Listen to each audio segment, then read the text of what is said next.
안녕하세요. 열린 요양보사교육원 장희영 강사입니다. 요양보사 자격시험 대비하여 CBT 실전 모의고사 제3회 실기영역 준비했습니다. 열심히 공부하셔서 시험에 많은 도움 되시기 바랍니다. 지금부터 보겠습니다. 36번 신체활동을 도울 때 대상자 중심 요양보호의 원칙을 준수한 경우는 1번 콧줄을 잡아 뽑으니 억제대로 묶어놓을 수밖에 없어요. 2번 화장실 가면 서로 고생이니까 이제 간이병기를 쓰면 좋겠어요. 3번 지금 아침 식사하셔야 설거지하고 점심 준비할 수 있어요. 4번 지금 목욕하세요. 다음 주까지 기다리면 냄새나요. 5번 잠에서 깰 수 있으니 주무시는 동안에는 기저귀를 확인하지 않을게요. 정답은요? 네, 5번입니다. 잠에서 깰 수 있으니 주무시는 동안에 기저귀를 확인하지 않을게요. 네, 수면을 방해하지 않는다는 이러한 대상자 중심 요양보호의 원칙이 맞는 내용입니다. 37번 요양보호사가 물건을 이동할 때 허리 부상을 방지하기 위한 방법으로 옳은 것은 1번 작은 근육을 사용한다. 2번 두 다리의 지지면을 좁힌다. 3번 무게중심을 높인다. 4번 물건에서 몸을 멀리 한 상태에서 들어 올린다. 5번 물건을 든 상태에서 허리는 돌리지 않고 발로 방향을 바꾼다. 정답은요? 5번 물건을 든 상태에서 허리는 돌리지 않고 발로 방향을 바꾼다입니다. 허리 부상을 방지하기 위해서는 1번 같은 경우에 큰 근육을 사용해야 하고요. 2번 보시면 두 다리의 지지면은 넓혀주셔야 되겠죠. 3번에는 무게중심은 낮춰주시는 게 안정된 자세입니다. 4번에 물건에서 몸을 최대한 가까이에 한 상태에서 들어올리는 것이 허리 부상을 방지하기 위한 방법 중에 하나입니다. 38번 스스로 식사할 수 없는 대상자의 경관 영양을 돕는 방법은 1번 영양액은 체온보다 낮은 온도로 준비한다. 2번 대상자를 앉게 하거나 침상머리를 올린다. 3번 관이 막히지 않도록 영양액을 빠르게 주입한다. 4번 주입 중 영양액이 역류되면 비위관을 제거한다. 5번 주입 후 대상자를 잠시 누워있게 한다. 정답은요? 네, 2번입니다. 대상자를 앉게 하거나 침상머리를 올린다가 정답이고요. 자, 스스로 드실 수 없기 때문에 우리가 앉혀드려야 되고요. 항상 상체를 반자위 정도, 45도 정도 높인 상태에서 식사를 하시게 하는 것이 가장 소화가 잘 되고 영양의 주입이 잘 되는 체위입니다. 자, 1번에 보시면 영양액은 체온 정도로 준비하는 것이 맞고요. 3번에 보시면 빠르게 주입한다 그러면 설사를 유발할 수 있습니다. 그래서 주입 속도는 항상 분당 50ml 이상 되지 않도록 주입하는 거 요거만큼은 또 기억을 해주셔야 되고요. 4번 보시면 주입 중 영양액이 역류되면 우리는 비위관을 제거하거나 비위관을 삽입하거나 하는 이런 의료행위를 할 수가 없어요. 그래서 의료인에게 보고한다가 맞고요. 5번 보시면 주입 후 대상자를 이렇게 잠시 누워있게 하면 비위관 통해서 들어온 영양액이 지금 위장에 들어가 있는 상태인데 누워 계시면 역류가 되죠. 그리고 역류성 식도염이 올 확률도 있습니다. 그래서 30분 앉아 계시게 하는 것이 맞습니다. 39번 대상자의 경구약 복용을 돕는 방법으로 옳은 것은 1번 모든 알약은 쪼개서 준다. 2번 물약은 용기채에 빨아먹도록 한다. 3번 가루약은 음식에 섞어서 준다. 4번 손을 심하게 떠는 대상자는 약을 입에 직접 넣어준다. 5번 약물 복용 중 기침을 할 경우 심호흡을 한 후 제공한다. 정답은요? 4번 손을 심하게 떠는 대상자는 약을 입에 직접 넣어준다가 맞습니다. 우리는 요양보호사의 업무 중에서 경구약 복용 돕기는 요양보호사의 업무입니까? 이렇게 물어보면 맞습니다. 그렇게 보셔야 되고요. 자, 여기에서 손을 심하게 떨어요. 그러면 이 경구약 복용 돕는 것을 우리가 할 수 있기 때문에 약을 직접 입에 넣어 주실 수가 있고요. 1번 같은 경우 모든 알약은 쪼개서 줄 수는 없습니다. 약을 보시면 이렇게 분할선이 있는 약이 있거든요. 그런 약은 쪼갤 수도 있고 분쇄할 수도 있습니다. 자, 그래서 모든 알약은 쪼갤 수가 없습니다. 2번 물약은 용기채에 빨아 드시면 이게 침이 들어갑니다. 그럼 변질이 되기 때문에 안 되겠죠.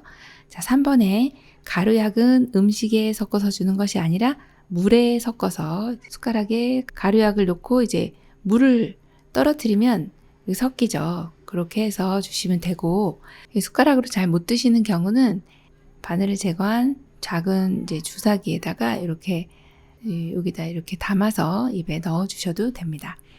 5번 같은 경우에 약물 복용 중에 기침을 하는 경우가 있습니다. 이때는 약 복용을 중단하고 시설장 관리 책임자에게 보고해 주셔야 되겠습니다. 40번 귀에 염증이 있는 대상자에게 귀약을 투여할 때 귓바퀴를 잡는 손의 위치와 방향으로 옳은 것은 1, 2, 3, 4, 5. 정답 골라볼까요? 네, 1번입니다. 이 내용은 그림으로도 나오지만 지문으로도 문장으로 나오게 되면 방향의 후상방으로 이렇게 잡아 당겨 주시면 됩니다. 그래서 정확한 위치가 1번으로 보시면 되겠고요. 41번 방문 목욕 서비스를 제공하던 중 대상자의 몸 여러 군데에 멍들고 상처난 자국이 발견되었다. 요양보호사의 대처 방법은 1번 시설에 입소할 것을 권유한다. 2번 개인적인 이름으로 모른 척한다. 3번 대상자의 이야기를 들어주고 위로해준다. 4번 노인보호 전문기관에 신고한다. 5번 함께 사는 가족에게 연락하여 대상자의 상태를 알려준다. 정답 골라볼까요?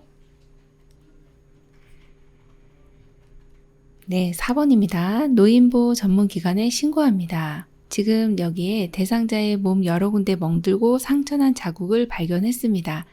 사실 우리가 방문 목욕 서비스를 제공하다가 멍들고 상처난 자국을 발견했는데 이거는 이 학대를 한 이 정황인 거지 사실 학대하는 걸 보진 않았잖아요. 그래서 지금 같은 경우는 의심이 되는 상황이에요. 그럼 의심이 되는 상황도 신고해야 됩니까? 맞습니다. 그래서 노인보호 전문기관에 신고를 해주시는 게 맞습니다. 정답 4번이죠. 42번 대상자가 화장실을 안전하게 이용할 수 있도록 환경을 조성하는 방법은 1번 화장실 입구에 문턱을 설치하여 공간을 구분한다. 2번 화장실 안에 미끄럼 방지 신발을 놓아둔다. 3번 화장실 문 밖에 응급배를 설치한다. 4번 화장실 앞에 화분을 놓아 위치를 표시한다. 5번 화장실 조명은 사생활 보호를 위해 희미하게 한다. 정답 골라볼까요? 네, 2번입니다. 화장실 안에 미끄럼 방지 신발을 놓아둡니다. 네, 너무 잘해주셨고요. 화장실은 물이 있는 곳이기 때문에 특히 어르신들 안전에 주의를 해주셔야 됩니다. 자, 그래서 화장실 입구에 이런 문턱이 나오면 문턱은 항상 없앤다 이걸로 기억을 해주셔야 하고요. 자, 3번 같은 경우 문 밖에 응급배를 설치하는 것이 아니라 화장실 안에 설치를 해주셔야 되겠죠? 자, 4번도 보시면 화장실 앞에 화분 놓으면 누구라도 넘어질 수가 있어요. 자, 화장실 앞에 있는 것은 치워주셔야 하고요. 자, 화장실 조명에 대한 부분도 안전하게 이용하기 위한 방법으로 많이 출제가 되는데요. 조명은 밝게 한다. 이렇게 기억해 주시면 되겠습니다. 43번 이동변기를 사용하여 배변 중인 대상자가 배설을 어려워할 때 돕는 방법은 1번 차가운 물을 마시게 한다. 2번 배변할 때까지 앉혀놓는다. 3번 주변을 조용하게 해준다. 4번 이동변기를 치우고 기저귀를 채워준다. 5번 항문 주위에 미지근한 물을 끼얹어 준다. 정답 골라볼까요? 네, 5번입니다. 항문 주위에 미지근한 물을 끼얹어 줍니다. 자, 항문이라고 하면은 요렇게 복부가 여기 배꼽이 있고요. 그 다음에 이렇게 엉덩이가 있는데요. 배꼽 바로 아래쪽이 이렇게 해서 방광이 되고 그리고 요 바로 뒤쪽으로 이렇게 직장이 지나갑니다. 직장이 지나가고 항문으로 배출을 할 때는 직장에 어느 정도 이 변이 차 있을 때 변이를 느끼게 되거든요. 그런데 배설을 어려워한다 이게 못 나오는 겁니다. 이럴 때는 이 주변에 있는 근육들 그것을 관략근이라고 합니다. 항문 주변에 있는 근육들 관략근을 이완시켜주면 배출이 편하거든요. 그래서 이때 관략근 이완시키기 위해서 아주 좋은 방법은 항문 주위에 미지근한 물을 끼얹어 주시면 관략근이 이완되면서 배출이 용이하게 됩니다. 그래서 정답이 5번입니다. 44번 대상자의 기저귀 사용을 돕는 방법은 1번 꼬리뼈에 피부 발적이 있는지 살펴본다. 2번 사용한 기저귀는 안쪽 면이 보이도록 말아서 버린다. 3번 허리를 들 수 있으면 대상자의 몸을 옆으로 돌려눕힌다. 4번 소변에서 암모니아 냄새가 나면 시설장에게 보고한다. 5번 허리를 들 수 없으면 윗옷을 가슴까지 올리고 바지를 벗긴다. 정답은요?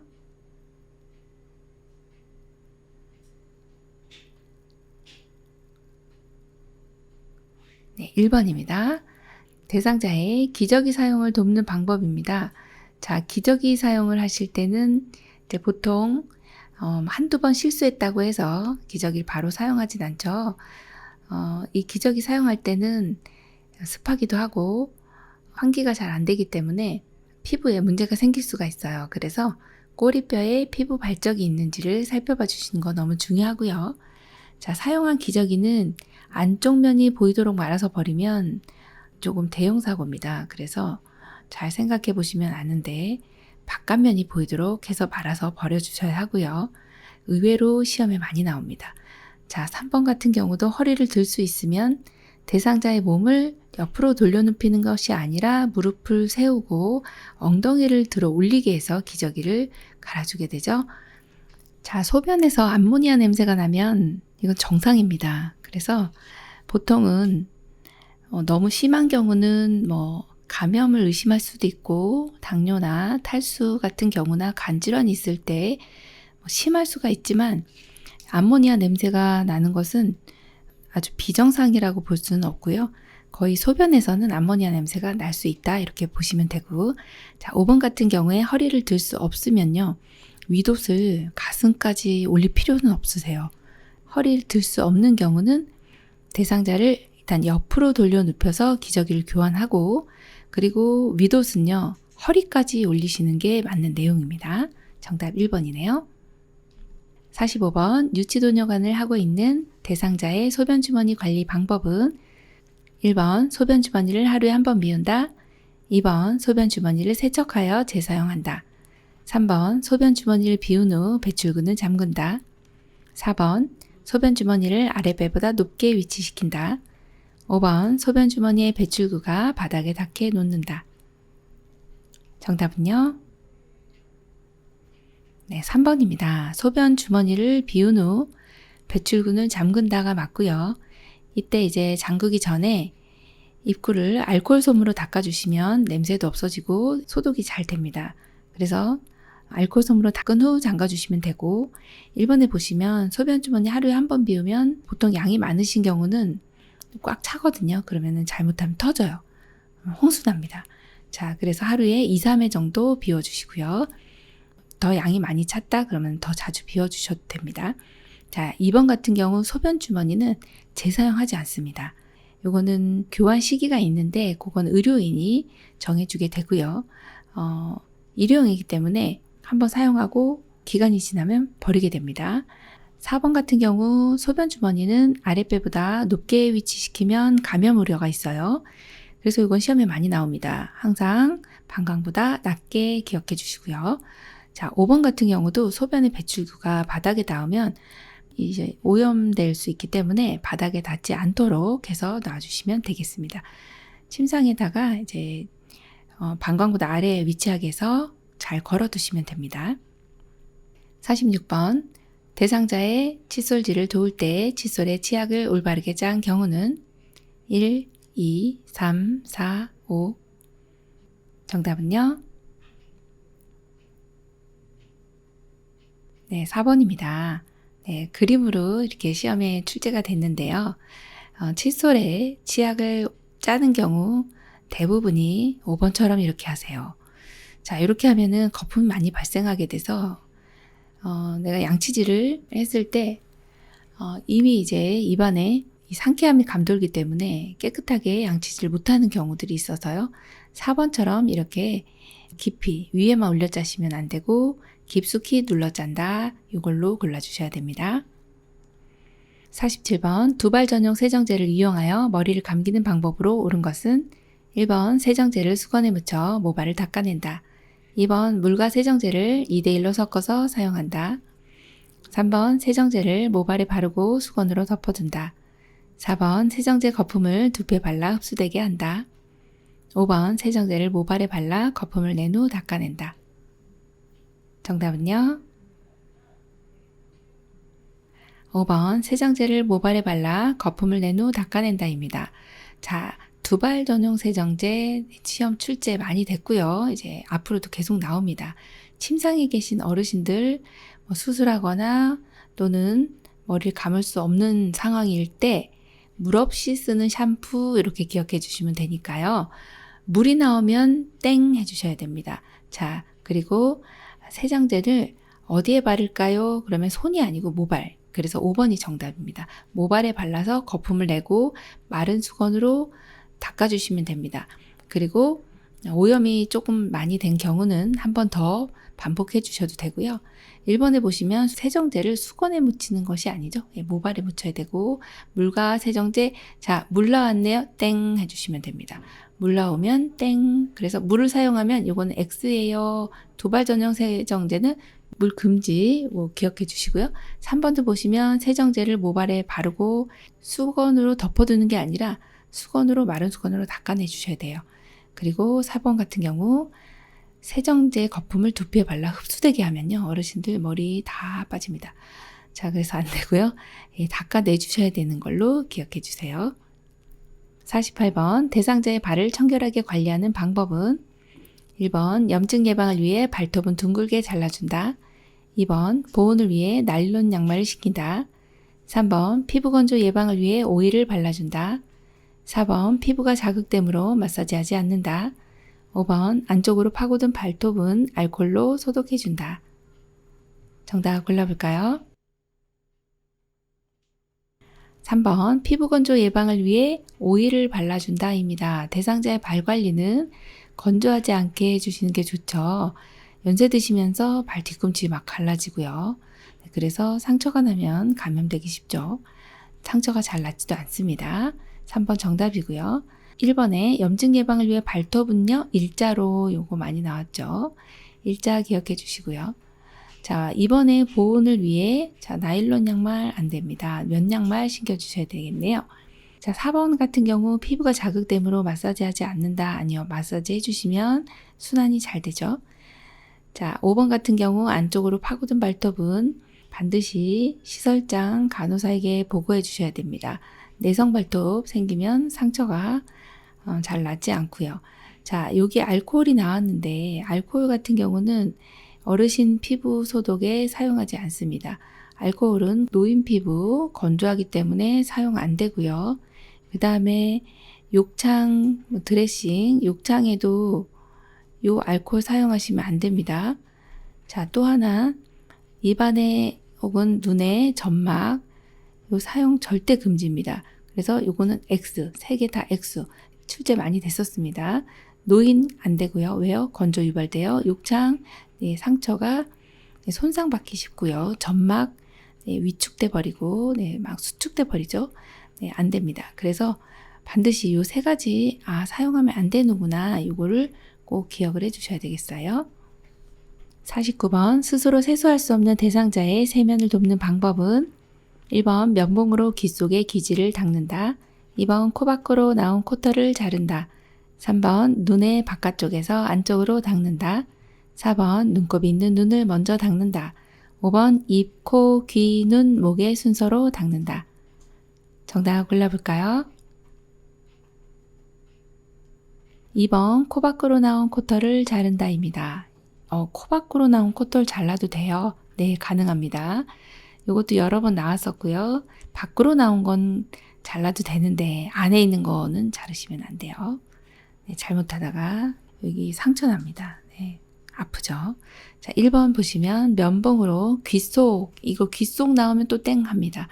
귀 속이 아니고 귀 입구의 귀지는 닦을 수 있습니다. 자, 3번에 이것도 많이 나오죠. 눈의 바깥쪽에서 안쪽으로 닦는다 아니고 항상 안쪽에서 바깥쪽 기억해 주시고요. 4번도 깨끗한 쪽 먼저입니다. 그래서 눈곱이 없는 쪽 먼저 닦아줍니다.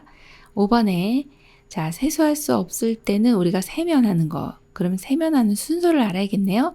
눈, 코, 볼, 입, 이마, 귀, 목.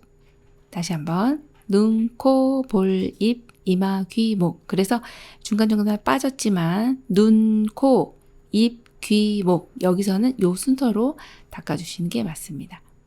50번 편마비 대상자에게 단추가 없는 상의를 입히는 순서로 옳은 것은 1번 건강한 팔, 마비된 팔, 머리 2번 건강한 팔, 머리, 마비된 팔 3번 마비된 팔, 머리, 건강한 팔 4번 마비된 팔, 건강한 팔, 머리 5번 머리, 마비된 팔, 건강한 팔 정답은요? 3번 마비된 팔, 머리, 건강한 팔 순입니다. 자, 편마비 대상자에게 단추가 없는 상의, 즉 티셔츠입니다. 티셔츠나 내의 이런 경우는 어떻게 입혀드려야 되나요? 입을 때는 마비된 쪽 먼저, 벗을 때는 건강한 쪽 먼저, 입마, 벗건 이렇게 기억해 주시면 자, 지금 입히는 순서니까 입을 땐 마비된 쪽이네요. 그래서 마비된 쪽 먼저, 그 다음에 건강한 팔이 가야 되는데 중간에 왜 머리가 들어갔나요? 단추가 없기 때문에 머리를 넣어주셔야 되죠. 항상 머리는 중간에 있다. 요 내용을 기억해 주세요. 머리가 나왔다. 먼저 하는 법이 없습니다. 머리는 항상 중간. 머리가 중심을 잡아야 돼요. 그래서 중간. 머리가 들어가면 중간으로 기억해 주시고 그 다음 건강한 팔 입어주시면 됩니다. 51번 다음 그림과 같이 휠체어에 앉아있는 대상자를 자동차에 태울 때 순서로 옳은 것은 가. 다리를 한쪽씩 올려놓은 후 깊숙이 앉게 한다. 나. 휠체어를 자동차 평행하게 놓는다.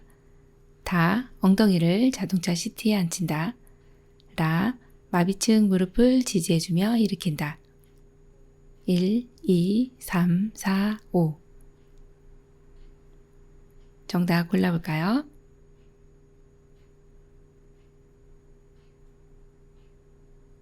5번 나라 다 가입니다. 자, 휠체어에 앉아있는 대상자 자동차로 갈 때는요. 어느 정도 이제 공간을 확보해 주셔야 되고 그리고 반드시 뒷좌석에 탄다. 이 내용을 또 기억을 해 주셔야 됩니다. 자, 휠체어가 나왔으면 일단 휠체어는 휠체어의 위치를 선정해야 됩니다. 위치. 어디다 놓을 것인가. 그리고 나면 이제 잠금 장치 나오고 그 다음에 발받침대를 올려줍니다. 여기까지가 이제 앞쪽에 해당하는 내용입니다. 그렇게 해서 골라주시면 자, 휠체어의 위치 선정이 나오는 게 뭘까요? 그러면 나번이 되겠네요. 휠체어는 대상자의 건강한 쪽에 평행하게 놔주시면 되고 위치가 선정됐죠. 자, 그러면 위치가 선정되면 잠금 장치와 발받침대를 내려놓으시고 그리고 나면 이제 대상자를 일으켜 세워야 자동차로 가죠. 자, 그래서 일으켜 세우는 거. 자, 그런데 이렇게 이동이 나오는 경우는 보통 이제 마비가 있다, 편마비다 가정을 하고서 생각을 해주셔야 됩니다. 그래서 우리는 이동할 때 마비된 쪽은 어떻게 합니까? 그럼 반드시 잡아준다, 붙잡아준다. 이 내용이 나와야 돼요. 마비층 무릎을 지지해주면서 이제 일어났습니다. 그러면 어디부터 들어갑니까? 너무 중요하죠. 휠체어에서 자동차로 갈 때는 아주 중요한 내용이 있어요. 이게 바로 엉덩이입니다. 엉덩이가 먼저 들어가야 나머지가 들어간다. 그래서 이거는 이동을 해보시면 아는데 엉덩이 자동차에 시트에 앉힌 다음에 다리를 한쪽씩 올려놓고 깊숙이 앉혀주시면 되겠습니다. 그래서 정답이 5번이 되겠네요. 52번 침대에 누워 지내는 대상자를 옆으로 돌려눕히는 순서는 가. 돌려눕히러 가는 쪽에 선다. 나. 엉덩이를 뒤로 이동시켜준다. 다. 엉덩이와 어깨를 지지하여 돌려눕힌다. 라. 무릎을 세우고 양팔을 가슴 위에 놓는다. 마. 편안한 자세가 되도록 베개로 등을 받쳐준다. 1, 2, 3, 4, 5 정답 골라보겠습니다.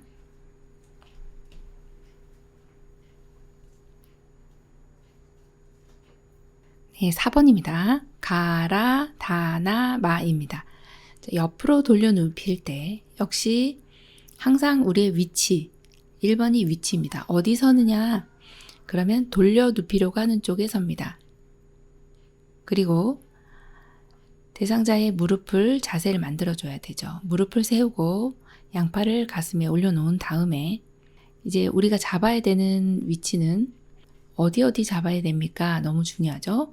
어깨와 엉덩이, 엉덩이와 어깨를 지지하여 돌려 눕히고 그리고 나면 엉덩이를 뒤로 이동시켜 주셔야 편하게 누워 계실 수가 있습니다. 마지막 편한 자세로 만들어 주셔야죠. 그러려면 이제 어깨도 편하게 해주시고 또 옆으로 누운 자세이기 때문에 등을 받쳐주시면 굉장히 편하게 계실 수가 있네요. 정답 4번입니다. 53번 왼쪽 편마비 대상자가 침대 발 쪽으로 미끄러져 내려가 있을 때 대상자의 협조를 받아 이동시키는 방법으로 옳은 것은 1번 배와 허리에 힘을 주고 양쪽 다리로 밀며 올라간다. 2번 대상자가 양손으로 침대 머리 쪽 난간을 잡고 올라간다. 3번 대상자의 오른손으로 침대 머리 쪽 난간을 잡고 당기게 한다. 4번 대상자의 오른손으로 요양보호사의 목을 잡고 신호에 맞춰 올라간다. 5번 요양보호사 침대 발 쪽에서 대상자의 두 다리를 밀며 올라간다. 정답은요? 네, 3번입니다. 대상자의 오른손으로 침대 머리 쪽 난간을 잡고 당기게 합니다. 왼쪽 편마비 대상자이기 때문에 어느 쪽이 건강할까요? 네, 오른쪽이 건강하죠. 그래서 대상자가 이렇게 누워 계실 때 지금 아래쪽으로 내려가 계셔서 위로 올릴 건데 왼쪽이 불편하세요? 그럼 불편한 쪽 체크. 자, 오른쪽으로 침대 머리 쪽 난간을 잡고 그럼 요양보호사의 위치는 반드시 불편한 쪽에 위치하셔서 어르신 도와주시면 되는데 한쪽은 침상면을 잡고 다른 한쪽은 엉덩이 아래 대퇴 부분을 잡고 어르신과 동시에 하나 둘 셋 하면서 위로 올려주시면 되거든요. 그래서 이때 대상자의 오른손으로 침대 머리 쪽 난간을 잡고 올라가게 해주시면 됩니다. 54번 그림과 같은 턱에서 내려갈 때 휠체어 이동 방법은 1번 바퀴 한쪽씩 지그재그로 앞으로 내려간다. 2번 뒤로 돌려 뒷걸음으로 한 번에 내려간다. 3번 뒤로 돌려 바퀴 한쪽씩 지그재그로 내려간다. 4번 앞바퀴를 들고 앞으로 내려간다. 5번 뒤로 돌려 뒷바퀴를 먼저 내린 후 앞바퀴를 들어 내려간다. 정답은요? 네, 5번입니다. 뒤로 돌려 뒷바퀴를 먼저 내린 후 앞바퀴를 들어 내려가시면 됩니다. 그럼 여기에서는 문제 푸실 때 공부를 하셨으면 아실 텐데 여기 뒤에 있는 큰 바퀴가 뒷바퀴, 요 앞에 작은 바퀴, 요게 앞바퀴거든요. 만약에 지금 같은 경우에 앞으로 내려간다, 뭐 이런 내용이 나오면 어르신 앞으로 다 꼬꾸라집니다. 네, 큰일 나요. 네, 낙상이 일어납니다. 그래서 반드시 뒤로 돌려 내려가 주시는 거 기억해 주시면 되겠습니다. 55번 보행벨트를 이용해 왼쪽 편마비 대상자의 이동을 도울 때 착용 부위와 요양보호사의 위치는 1, 2, 3, 4, 5. 정답 골라볼까요? 1번입니다. 왼쪽 편마비네요.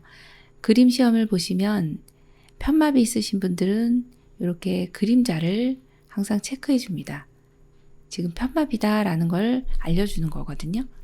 보행벨트 사용하는 것은 불편한 쪽 뒤, 보행벨트는 허리에.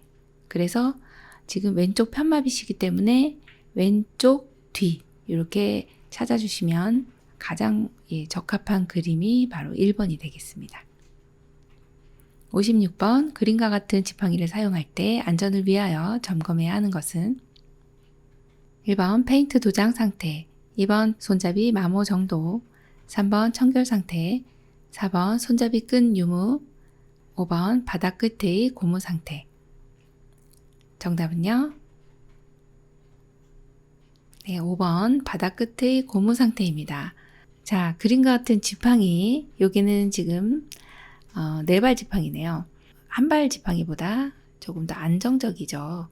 바닥 끝에 고무 상태는요. 이 지팡이 사용할 때는 여기 고무 상태가 가장 중요합니다. 그래서 이 고무 바닥이 닳지 않았는지 이걸 살펴보는 게 가장 우선됩니다. 그래서 정답이 5번이 되겠습니다. 57번 대상자 옷을 세탁하는 방법으로 옳은 것은 1번 삶을 때 뚜껑을 닫고 삶는다. 2번 기름 얼룩은 벤젠으로 제거한다. 3번 피 묻은 옷은 뜨거운 물로 세탁한다. 4번 커피 얼룩이 묻은 스웨터는 삶아서 빤다. 5번 옷이 푹 잠기도록 비눗물을 넣어서 삶는다.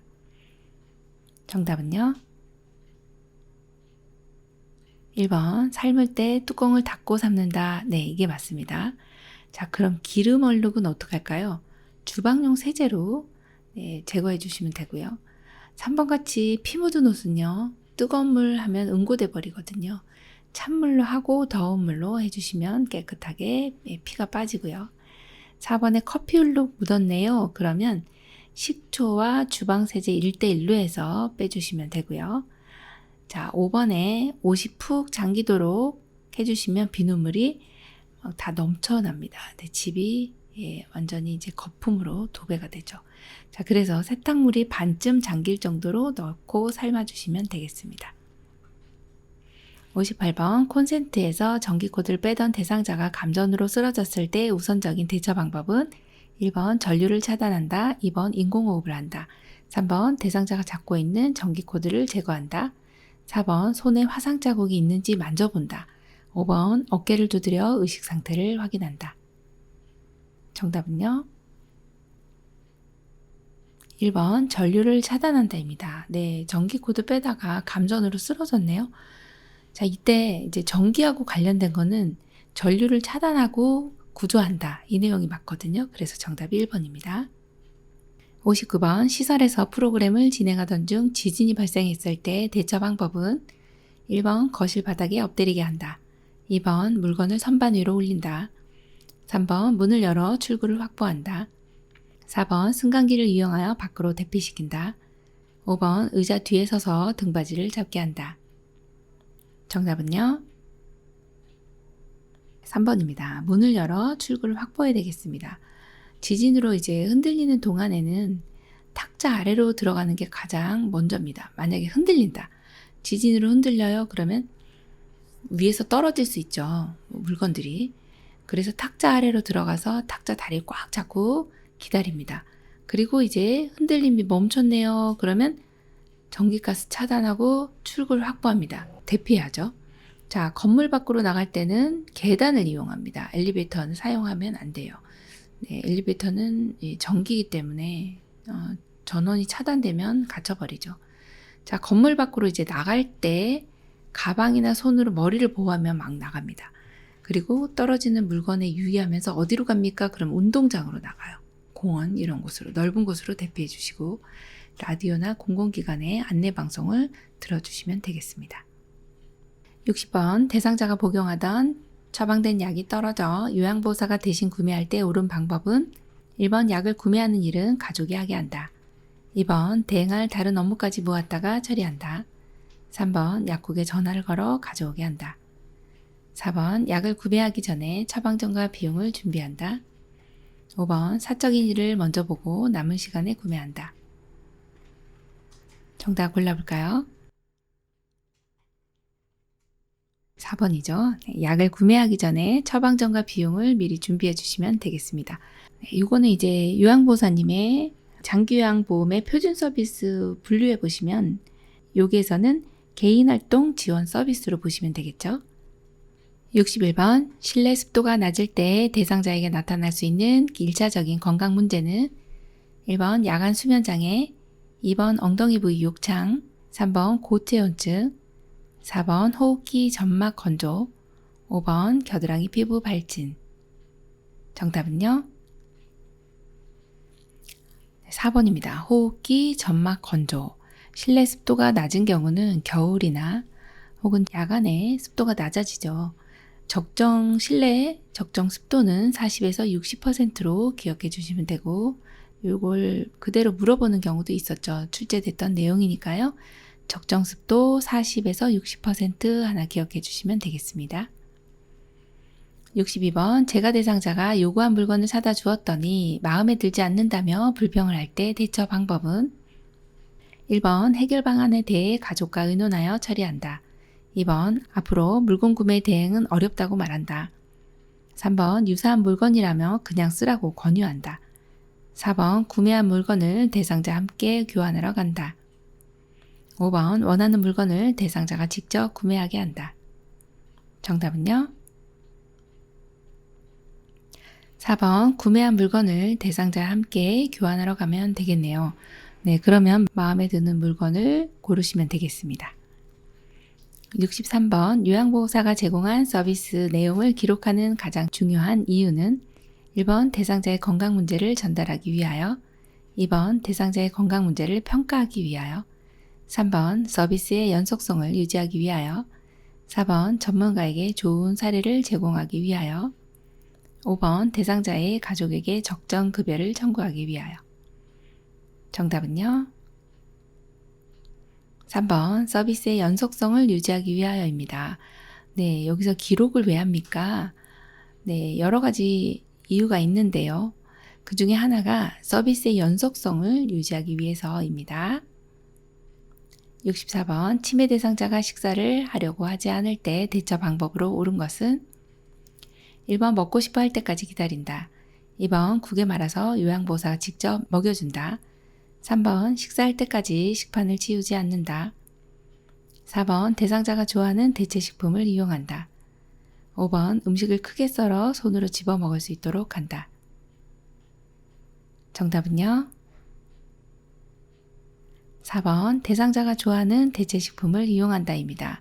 자, 식사를 하려고 하지 않을 때 일단은 대상자에게 어떤 문제가 있는지 봅니다. 입안에 상처가 있다든지 소화가 안 된다든지 그런 특별한 문제가 없다면 대상자가 좋아하는 대체식품을 이용해서 좋아하는 음식을 주시면 잘 드실 겁니다. 네, 그렇게 해주세요. 65번 치매 대상자가 명절이라 고향집에 가야 한다며 짐을 쌌다 풀었다 할 때 대처 방법은 1번 행동을 멈출 때까지 기다린다. 2번 고향집에 가려고 하는 이유를 물어본다. 3번 고향집에 혼자 갈 수 있는지 확인한다. 4번 고향집에 가기 전에 빨래 개기를 도와달라고 한다. 5번 지금은 고향집에 갈 수 없다고 단호하게 말한다. 정답은요? 네, 4번 고향집에 가기 전에 빨래 개기를 도와달라고 합니다. 짐을 쌌다 풀었다 하는 이런 내용은 이제 어르신의 반복적인 행동이라고 보시면 돼요. 이때 관심을 다른 데로 돌려주시면 되거든요. 그 내용이 바로 주의를 환기한다 이 내용입니다. 그래서 어르신 고향집 가기 전에 빨래 개기 좀 도와주세요. 이렇게 얘기해 주시면 됩니다. 66번 치매 대상자가 치킨 냄새가 난다며 없는 치킨을 달라고 할 때 요양보호사의 반응으로 적절한 것은 1번 치킨 냄새가 어디서 나는 것 같아요? 2번 왜 갑자기 치킨이 생각나셨어요? 3번 무슨 말씀이세요? 치킨은 없어요. 4번 어제도 그러시더니 오늘 또 그러시네요. 5번 치킨 드시고 싶군요. 드시러 함께 나가봐요. 정답은요? 네, 5번입니다. 치킨 드시고 싶군요. 드시러 함께 나가봐요. 지금 이제 치킨은 없는데 치킨 냄새를 맡으신 거죠. 자, 그러니까 공감의 대화를 하신 겁니다. 그러면서 또 주의를 환기시켜 주셨죠. 정답 5번이네요. 67번 치매 대상자가 야간에 초조한 표정으로 이리저리 배회할 때 돕는 방법은 1번 침대 옆에 옷가지를 걸어 정서적인 안정감을 준다. 2번 TV를 크게 틀어 관심을 돌린다. 3번 방을 밝게 하고 따뜻하게 해준다. 4번 집안을 어둡게 하여 수면 시간임을 알린다. 5번 대상자가 불안하지 않도록 출입문을 열어둔다. 정답은요? 3번입니다. 방을 밝게 하고 따뜻하게 해줍니다. 자, 야간에 초조한 표정, 또 배회, 여기는 야간 선망하고 배회가 두 가지가 같이 이제 섞여져 있는 경우입니다. 교재에 보시면 여러 가지 치매 대상자의 문제 행동들이 나타나는데 한 8가지 정도가 있어요. 한 가지가 단독으로 발생하기도 하고 이렇게 두 가지가 같이 나오기도 합니다. 자, 이럴 때 야간 선망인 경우는 밤에 불안 증상이 나타나고 이렇게 초조하게 왔다 갔다 하는 그런 내용이죠. 그러면 야간 선망은 일단 방을 밝게 해주고요. 따뜻하게 해주면 좋습니다. 약간 안정감을 갖게 됩니다. 그래서 가벼운 야간 선망인 경우에 조치는 여기 이제 3번으로 골라주시면 되고, 만약에 좀 심하게 야간 선망이 좀 심한 경우다 그러면 시설장님과 간호사에게 보고를 해주셔서 적절한 조치를 취해 주셔야 되겠습니다. 68번 치매 대상자가 저 할멈이 내 손수건을 훔쳐갔어 라며 자주 화를 낼 때 대처 방법은 1번 화가 가라앉을 때까지 모르는 척한다. 2번 잃어버린 장소가 어디인지 묻는다. 3번 같은 손수건을 사두었다가 대체한다. 4번 다른 사람의 손수건을 빌려서 준다. 5번 손수건을 잃어버린 적이 없다고 차분히 설명한다. 정답은요? 3번 같은 손수건을 사두었다가 대체한다입니다. 지금 여기서는 의심망상이네요. 저 할머니, 지금 옆에 있는 할머니를 의심하는 겁니다. 이런 일이 자주 반복이 되네요. 이런 경우, 반복이 되는 경우는 손수건을 가지고서 자꾸 의심을 하시니까 같은 손수건 사두었다가 대체를 해주시는데 우리가 찾아주시는 것이 아니라 어르신 한번 찾아볼까요? 하면서 같이 찾아보는 거죠. 그래서 대체해 주시면 적절한 조치로 보시면 되겠습니다. 69번 치매 대상자가 갑자기 흥분하여 고함을 치며 요양보호사를 때리려고 할 때 대처 방법은 1번 흥분한 이유가 무엇인지 물어본다. 2번 행동이 멈출 때까지 재빨리 그 자리를 피한다. 3번 화가 난 것을 이해한다고 다독인다. 4번 팔을 잡아 행동을 멈추게 한다. 5번 그런 행동을 그만두라고 단호한 목소리로 제지한다. 정답은요? 3번 화가 난 것을 이해한다고 다독인다입니다. 자, 여기에서는 이 파괴적인 행동이거든요. 이럴 때 흥분해서 치매 초기 때 이 분노로 시작해서 에너지가 소모되면은 좀 잠잠해지는 그런 내용이 이제 파괴적인 행동입니다. 이때는 우리가 화가 난 것을 이해한다고 다독이고 이렇게 온화한 표정을 지어주셔야 돼요. 이게 5번 같이 그만두라, 단호하게 이런 내용이 나오면 이거는 부적절한 성적 행동으로 보셔야 되고요. 여기에서는 3번이 가장 적합한 답입니다. 70번 치매 대상자가 해질녘이 되면 불안해하며 밖으로 나가려고 할 때 돕는 방법으로 옳은 것은 1번 낮 시간에 충분히 쉬도록 한다. 2번 조용히 혼자 있도록 배려한다. 3번 말벗을 해주며 함께 있는다. 4번 조명을 어둡게 하여 안정시킨다. 5번 해보지 않은 일거리를 제공한다. 정답은요? 3번입니다. 말벗을 해주며 함께 있는다입니다. 자, 여기에서는 석양증후군이라고 보시면 돼요. 여기에 키워드는 해질녘 이렇게 나옵니다. 해질녘, 어두워지면서 뭔가 어르신이 불안해하며 이상 행동들이 나타나면 이건 석양증후군이구나, 그걸 기억해 주시면 되고요. 이때만큼은 너무 중요한 것이 대상자가 혼자 놔두면 어떤 상황이 될지 몰라요. 사고를 친다든지 자해를 한다든지 뛰어내린다든지 사고 위험성이 있기 때문에 말벗을 해주며, 자, 여기에서는 함께 있는 내용이 너무나도 중요합니다. 그리고 우리가 항상 우리 시야에서 벗어나지 않도록 계속적인 관찰을 해주셔야 된다.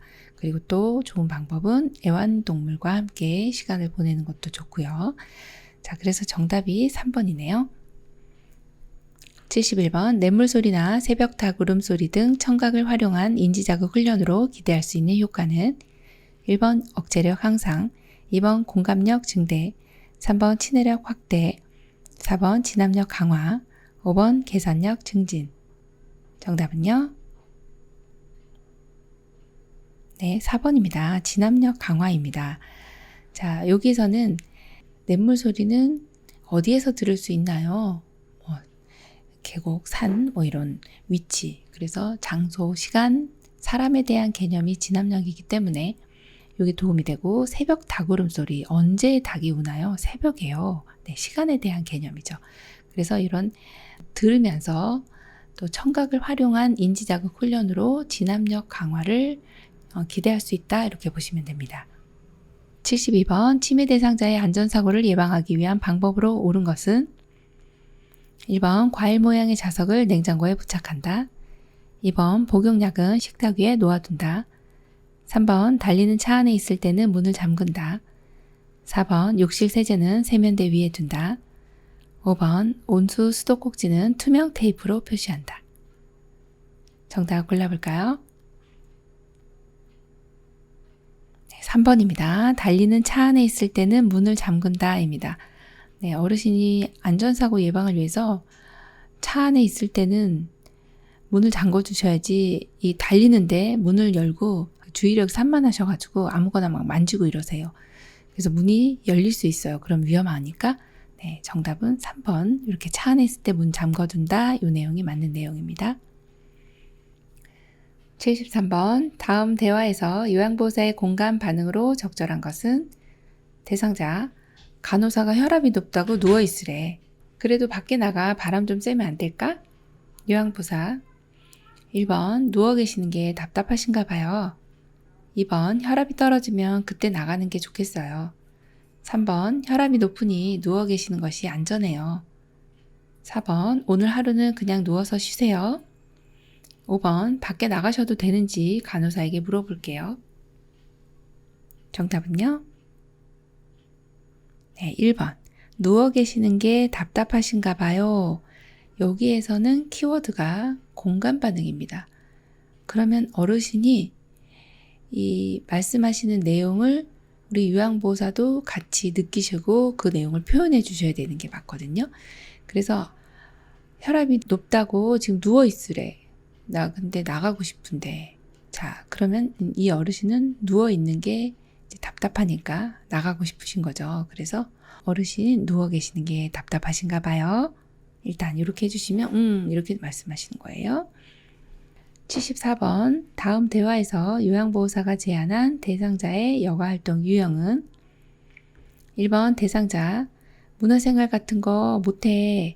시간 때울 거라고는 텔레비전 보는 거지. 요양보호사. 그럼 우리 함께 재밌는 영화 보러 영화관에 갈까요? 1번 운동활동, 2번 소일활동, 3번 종교 참여활동, 4번 사교 오락활동, 5번 자기개발활동. 정답은요? 4번 사교 오락활동입니다. 영화를 보러 지금 사교 오락활동에 해당이 되죠? 나머지는 이제 해당 사항이 없으세요. 그래서 정답 4번이고요. 좀 자세하게 유형을 보시면 지금 나와 있는 이 사교 오락활동이 영화, 연극, 음악회, 전시회 이 내용에 해당이 되고요. 또 자기개발이라고 하면은 뭔가 개발이 되는 내용이에요. 그래서 책 읽기, 독서, 그림 그리기, 서예교실, 신앙송, 악기 연주, 백일장, 민요교실, 창작활동 이런 것이 자기 개발이고 자 여기서 조금 어려운 건 가족 중심 활동인데요. 이거는 가족과 같이 움직여야 된다. 가족이 소풍을 같이 간다. 또 가족과 같이 대화한다. 요거 외식 나들이도 가족과 같이 가는 거잖아요. 그게 이제 가족 중심 활동이고 종교 참여 활동은 교회, 사찰, 성당 가는 것입니다. 또 운동 활동은 체조나 가벼운 산책. 또 소일 활동은 어떤 어르신이 시간을 이런 활동을 하면서 시간을 보낼 수 있는 내용이거든요. 텃밭 야채 가꾸기나 식물 가꾸기, 신문 보기, 또 텔레비전 시청, 종이 접기, 퍼즐놀이 이런 것들은 이제 소일 활동에 해당이 된다 보시면 됩니다. 75번. 더러워진 옷을 갈아입지 않으려는 대상자에게 나 전달법으로 올바르게 의사소통한 것은 1번. 더러워진 옷을 갈아입는 것이 싫으시군요. 2번. 매번 옷 갈아입히기가 진짜 힘드네요. 3번. 옷을 갈아입으면 기분이 좋아질 거예요. 4번. 옷을 갈아입지 않으시니 건강을 해칠까봐 걱정돼요. 5번. 옷을 갈아입고 저와 함께 밖에 나가서 산책하실래요? 정답은요? 네, 4번입니다. 옷을 갈아입지 않으시니 건강을 해칠까봐 걱정이 돼요. 네, 누가요? 내가요. 그래서 나 전달법은 나의 의견, 나의 의중이 들어가야 됩니다. 정답 4번이죠.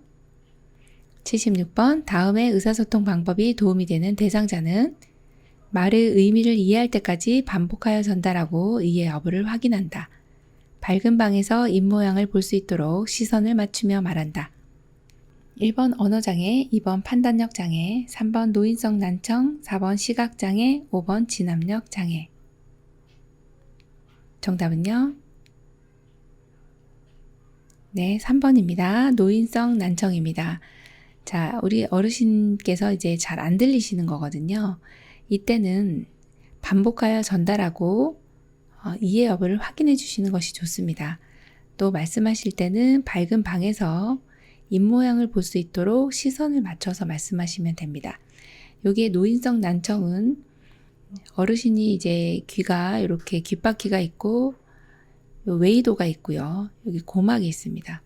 소리를 모아주는 이 귓바퀴에서 소리가 모아져서 안으로 들어가면 고막이 떨리게 되거든요. 이 떨림을 안으로 전달해 줍니다. 여기 이제 이소골이라고 하는 뼈가 있거든요. 아주 작은 뼈가 울림을 이 안에 내이 쪽에 안쪽에 있는 귀 달팽이관이라고 있죠. 여기로 소리를 전달해서 이렇게 뇌에서 인식을 하게 되는 이런 구조가 소리를 듣게 되는 이 구조인데 한 군데 이상이 있어도 이제 소리를 못 듣게 됩니다. 근데 노인분들은 특히나 요 고막이 두꺼워지게 되죠. 그럼 소리 전달력이 떨어지게 됩니다. 여기 중간에 있는 중2에서 염증이 생기면 이렇게 타고 올라가면서 여기 고막에 염증 반응을 보이는 경우도 이제 중이염이라 해서 난청의 원인이 되기도 하거든요. 어쨌든 이 고막이 두꺼워지는 거 요 자체가 또 난청의 원인이 되기도 합니다. 자, 이럴 때는 소리를 잘 못 들으시기 때문에 정면에서 시선을 맞추며 밝은 방에서 이야기를 해주시면은 조금은 더 잘 이해하실 수가 있습니다. 77번 대상자가 쓰러져 경련할 때 대처 방법은 1, 2, 3, 4, 5.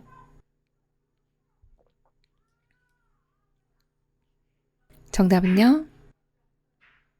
네, 5번입니다. 자, 여기 그림을 잘 보시면 5번에는 입에서 뭐가 나오고 있어요. 요게 요렇게 지금 입에서 분비물이 나온다, 침이나 혹은 거품이 나온다, 이런 경우는 고개를 옆으로 돌려주시는 겁니다. 몸은 이렇게 떨고 있지만, 네, 그래서 고개를 옆으로 돌려준다, 이 내용이 이제 맞는 내용이고요. 1번처럼 이렇게 떤다고 해서 억제하거나 2번에 손가락이나 수건을 넣어준다 안 되고 3번에 물을 마신다 더더군다나 안 되고 네, 기도로 흡인되면 질식사 하실 수 있어요. 자, 4번 같은 경우도 이렇게 가슴을 눌러준다 아닌 거죠. 자, 정답 5번이네요. 78번 다음 중 가장 먼저 응급처치를 해야 하는 대상자는 1번 발목을 접질려 통증이 있는 경우 2번 설사로 복통이 있는 경우 3번 못에 발을 찔려 피가 나는 경우 4번 운동 직후 맥박이 상승한 경우 5번 화재로 코와 입에 화상을 입은 경우 네, 5번입니다. 화재로 코와 입에 화상을 입었어요. 그러면 화상을 입었네요. 뭐가 문제일까요? 이 기도 쪽이 부종을 일으킬 수가 있어요. 그래서 기도 부종이 일어나면 호흡곤란이 일어나죠. 그러다 보면 숨 못 쉬어서 위급한 상황이 될 수 있는 그런 상황이 지금 5번이네요. 79번 자동 심장 충격기를 사용하는 방법으로 옳은 것은 1번 호흡은 있으나 의식이 없는 대상자에게 사용한다. 2번 심장 충격 버튼을 누르기 전 인공호흡을 집중적으로 한다. 3번 분석 중이라는 음성 지시가 나오면 대상자에게서 손을 뗀다. 4번 심장 충격 실시 후 가슴 압박과 인공호흡을 30대 1로 다시 시행한다. 4번 전극 패드를 왼쪽 빗장뼈와 오른쪽 젖꼭지 아래에 붙인다. 정답은요? 3번입니다. 분석 중이라는 음성 지시가 나오면 대상자에게서 손을 떼는 거 맞습니다. 지금 자동심장 충격기를 사용할 때 패드를 부착하고 그리고 심전도 분석을 하거든요. 이때 혹시 대상자에게 심폐소생술을 하고 있다면 심장이 뛰는지 안 뛰는지 정확하게 판단할 수 없기 때문에 반드시 이제 패드 부착 후 분석 중이라는 메시지가 나와요. 그러면 대상자에게서 손을 떼고 기다립니다. 자, 1번 한번 볼까요? 호흡은 있으나 의식이 없는 대상자에게 사용하는 것이 아니고요. 이런 경우는 호흡도 없고 의식도 없는 대상자에게 적용을 합니다. 자, 2번 보시면 심장 충격 버튼 누르기 전에 가슴 압박은 계속적으로 해주셔야 되고요. 4번도 보시면 심장 충격 실시 후 가슴 압박 대 인공호흡의 비율은 자, 이거 시험에 여러 번 나왔네요. 30대 2의 비율로 기억해 주시면 되고요. 자, 5번 같은 경우도 이제 굉장히 헷갈리는데 전극 패드는 항상 오른쪽 빗장뼈를 먼저 우리 오른손잡이잖아요. 그래서 오른쪽 빗장뼈 이렇게 기억해 주시면 더 좋습니다. 오른쪽 빗장뼈와 왼쪽 가슴 아래 겨드랑이 중간선 이렇게 기억을 해주시면 되겠습니다. 80번 심정지 대상자에게 자동 심장 충격기를 사용하는 방법은 1번 전기 충격이 전달되고 1분 후 가슴 압박을 다시 시행한다. 2번 전기 충격이 전달될 때 대상자를 붙잡아 지지한다. 3번 심장 리듬은 5분 간격으로 분석한다. 4번 분석 중이니 물러나라는 음성 지시가 나오면 대상자에게서 손을 뗀다. 5번 자동 심장 충격기가 도착하면 심폐소생술을 5회 시행하고 적용한다. 정답은요? 네, 4번입니다. 분석 중이니 물러나라는 음성 지시가 나오면 대상자에게서 손을 뗀다입니다. 네, 심정지 대상자에게 자동 심장 충격기를 사용할 때 분석 중입니다. 이 메시지가 나오면 대상자에게서 반드시 손을 떼주셔야 하고요. 1번처럼 전기 충격이 전달되고 1분 후 아니고 자, 바로 가슴 압박을 시행합니다. 자, 2번은요. 전기 충격 전달될 때 대상자를 붙잡으면 감전된다. 네, 감전, 네, 무섭죠.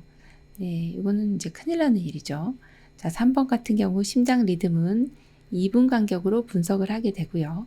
5번에 보시면 심장 충격기가 도착하면 바로 적용한다. 네, 어떤 단계에 있던지 바로 적용하는 것이 가장 심장을 빨리 뛰게 할 수 있는, 다시 살아날 수 있게 하는 가장 좋은 방법이 자동 심장 충격기거든요. 네, 바로 적용한다 기억해 주시면 되겠습니다. 요양보사 자격시험 대비하여 CBT 실전 모의고사 제3회 실기 영역 풀어봤습니다. 우리 열심히 공부하셔서 우리 모두 시험에 합격하시기 바랍니다. 요양TV 장희영 강사였습니다. 감사합니다.